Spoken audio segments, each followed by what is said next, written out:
That one's really... Nah. The spirit of Janice in the room while he recording. Come on, man, that's that fire right there. That's that fire right there.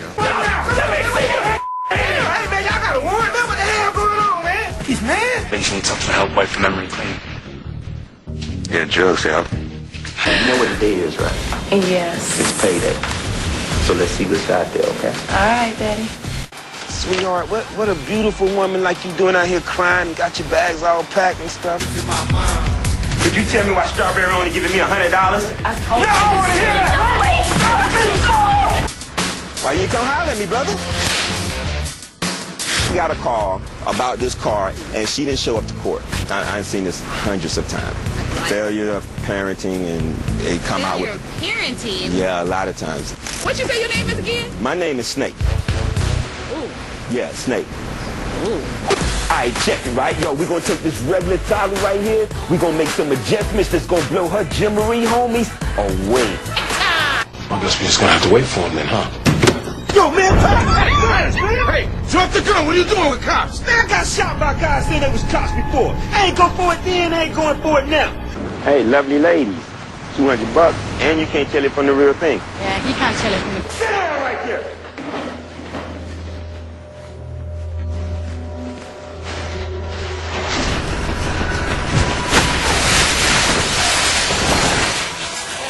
Hey, tell him I'm just volunteering. Anybody want to volunteer to get shot? Oh, hell to the nah. He ain't just touched my dude, did he? Yo, I know y'all got gun, but I need him. Oh. What's up with all that focus on my trophy, man? This ain't eye candy, this is my candy, player. What, you want to get knocked out or something? Give me this. Yep. Come on. Hey, man, I apologize, shawty. You can look.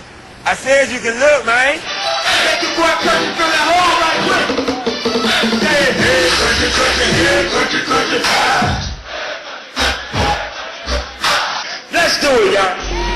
Oh, come on. Oh, this is it. Oh, come on.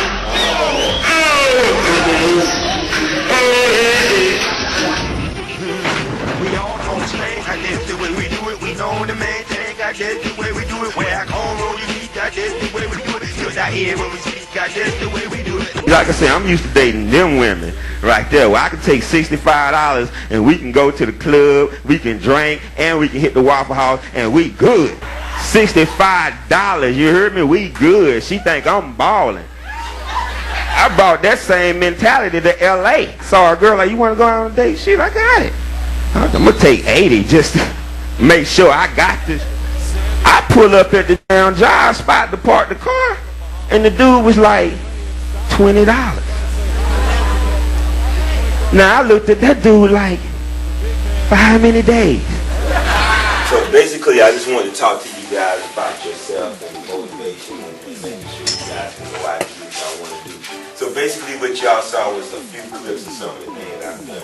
I've done a lot more things, but that's just something I just wanted to file out and kind of give you guys a little brief thing of what I've done since I left. I want to kind of talk to all of you and about what you're trying to do in life, because everybody's not trying to do this, but whatever it is, we all need to be motivated the same way. So I just wanted to sit here and talk to you guys about it. So like Coach Compton said, I graduated here in 95. I was a football player here from 91 to 95.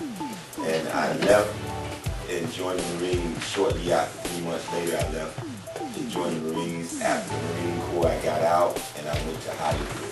That was my plan. That was my strategic goal. When I was in the 10th grade, that's what I wanted to do. When I was younger, you always hear people say you can do whatever you want to do if you put your mind to it. But no one ever tells you how to put your mind to it. It's just a cliche saying of just put your mind to it, but no one ever tells you how to do it.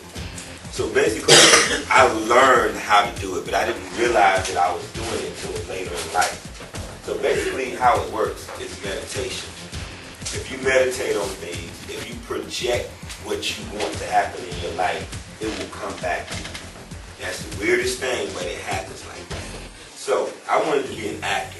I wanted to go to Hollywood. I wanted to be, this is something that when I was in the 7th or 8th grade, I've always visioned myself being a rapper.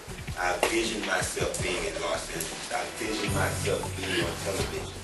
I would always wish for it. Every falling star, every penny I put in the wishing well, I would wish for that. So I would do that on a constant basis, but what I wasn't realizing is I was putting my mind to it. Everything is about energy. So when you put that energy out there, it will return to you. So it doesn't matter what it is that you want to do. Start imagining it now. Start wishing and praying for it now on a constant basis. And then you put the work in towards it, and I can promise you, you will be whatever it is that you want to do. There's some type of magic with that, y'all. And I'm not telling you what I think anymore, I'm telling you what I know. Because every time I do this, it happens. I imagine me being on stage in front of thousands of people. I even imagine me coming back to Lawrence High School, telling the kids about my experience. When I first got to Los Angeles in '99, I started keeping a journal of all the places I went to, all the things I booked, all the auditions, because I knew I was going to write a book 15 years later. I knew I was going to be on TV. So I'm like, why not go ahead and document this thing now? Because I know what the future is going to bring. That's called having faith. Now, I want to talk to you now about confidence. Because confidence is key. And that's the biggest thing that's hurting us right now. Now, I can go anywhere in the world. I'm not going to be intimidated by Jay-Z, Lil Wayne, no matter whoever y'all know, whoever y'all respect. When I'm in the room with them, I'm just as good as them. That's the way I feel. Because the minute you don't feel that way, especially in Hollywood, they can sense it. And they put you in a subordinate category. I don't want to be in anybody's subordinate category. Not me. Because I done learned the game now. And that's what I'm here trying to explain to you guys, that that's all it is. And that's what they want us to be. They want us to feel like we just some country bumpkins that can't do anything. Because once you change your attitude, they got to deal with people like me now.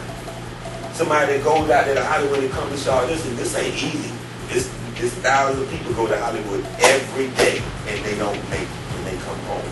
Because there's a lot of elements that you got to have in your life in order to do certain things like that. You have to have certain perspectives in your life in order to do things like this. Because the minute somebody tells you no, you can't go running home or crying because you can't take the word no. Some people can't take the word no. I can take the word no. I can take the challenge. I can take the closed door. Because I understand that it's a part of life process. You can't go in there thinking that everything is handed to you. Somebody say you're not good enough just because they say you're not good enough. That must mean it's the truth. Once you give somebody that much power over you, you already had a loss.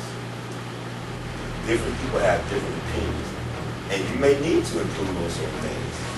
But you always need to keep the perspective what you feel about yourself. Don't allow someone to determine how you feel about yourself. Now, also, in order to get here to Hollywood or whatever your goals is in the 10th grade, you got to live life now like you would be here later. Now, let me talk to you about school because I wasn't an A student. Matter of fact, I didn't like school all that much at first. You know, I'm still not like a huge fan of it, but I didn't want to feel like a failure. I didn't want to feel like everybody else could do it, but I can't. Now, that wasn't happening. So if you can pass the class, I can pass the class. Now, I wasn't interested in making all A's. I wasn't trying to be that dedicated to it. But what I did want to do was make sure I passed the class. I looked at it as a personal challenge. So once I looked at it as a personal challenge, my whole school experience changed. It wasn't as so-called boring to me anymore because it was a challenge to my ego now. These are stepping stones. I went to the Marine Corps to get to Hollywood. That was a stepping stone. This is also a stepping stone. High school. So I went to college when I was in the Marine Corps. But these challenges that you're doing in this class and all your other classes are just that, challenges. Can you pass this class? Can you retain the information that he's giving you long enough to regurgitate it on the test? A lot of these things you may not even use depending on what your job is when you get out. So it's not even about a long-term thing, but it's about, are you capable of handling certain things that everybody else handles at your age. That's what this is about. When I was in 9th grade, I told my friends and buddies I wanted to be a rapper. I told them I wanted to be an actor and I wanted to be in Hollywood. And what they told me was, shut up, boy. Shut up. They laughed and shut up, man. You gonna be quiet, man. We ain't gonna be that. They're not laughing anymore. They still my friends. I still know them. But they're not laughing anymore. They know that happened. They now know that wasn't just some little boy at the machine shop that was just reading his mouth. They know it was somebody, that it was something more serious than that. But they said shut up because we have a complex here in Lawrence that since we're from Lawrence County, we can't be anybody special. You know, but just that yesterday when I was doing this, I asked the young lady, what did she want to be when she grew up or when she graduated? She said she wanted to be a doctor. You know what the guy behind her did? He said, shut up. Shut up. He has the same complex as we had. He felt that she can't even be a doctor because that's out of the realm of our possibilities. We supposed to be somehow just supposed to be subpar people. We can't be doctors or lawyers, or we can't be actors or presidents or governors. That's the complex that we have. And that's why that boy said that. Because like I was telling the other class, I speak to classes all over the world. I talk to high school kids, I talk to younger kids. And when I go to Hollywood High School and talk to those kids, and I ask somebody if they want to be a doctor, or if they say they want to be a doctor, you won't see anybody in that classroom that would doubt that. You won't see anybody in that classroom say, shut up. You don't see that at Hollywood High, y'all. You know why? Because they see people being doctors. They see it all the time. They have the confidence that can happen. They feel like failures if they're not. Because everybody's trying to be somebody out there in California. So when I come home and I ask and someone say they want to be a doctor, the people surrounding them don't even feel like that's possible. That's a complex, y'all. We feel like we subpar because we here in Lawrence that we're nobody. That's what it is. That's what we feel. We can just graduate and probably get a mediocre job, and then, you know, that's what my daddy did, that's what I'm going to do, that's what my grandmama did, and I guess that's the way it is. Well, if you want to feel that way, you do that. And you will be that. But when I joined the Marine Corps, I felt the same way because I was from Lawrence. And that's what we do here in Lawrence. We feel subordinate to these big city lights. So when I joined the Marine Corps and I went to boot camp, I was in boot camp with people that was from Atlanta. There was people that was from DC, New York, New Jersey, Ohio. So I was in boot camp with a lot of guys from the big city. So to me, I'm just a little country bumpkin, and that's the way they treated me too. The way I felt about myself. But I didn't like being treated like that, and I started to say, hey, hold on. You got 2 legs like I got 2 legs. You got 2 arms like I got 2 arms. And if you can do it, I can do it. And once I changed my attitude to that, not only was I just as good as them, in most cases I was even better because I changed my confidence. I changed my attitude about myself and my surroundings. And not only that, they promote 87 people out of boot camp. 87 people in a platoon. They only promote 7 out of 87. And I was one of those 7. And I was a squad leader because I had changed my attitude. And the city boys couldn't even compete at that moment. Everything changed because of my confidence.